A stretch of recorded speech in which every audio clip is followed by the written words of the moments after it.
So before I go into the major Y-DNA groups, I'll show you some maps and I'll explain the major migrations, the major splits, and then later I might talk about some of the functional differences.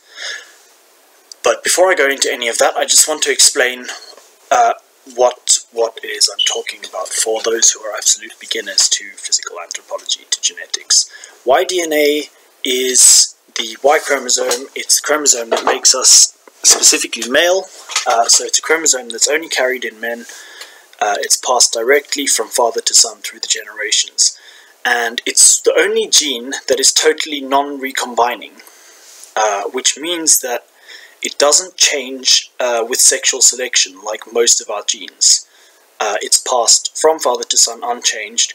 It only mutates usually once every few generations, and these minor mutations can be largely non-functional or can majorly affect function. The Y-DNA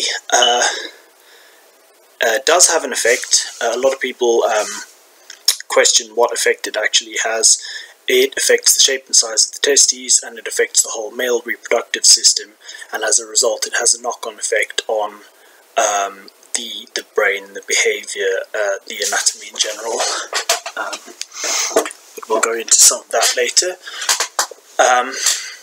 The system of clades is clades. So clades are subdivisions of haplotypes. A haplotype is just a word we use to describe a particular variant of the chromosome.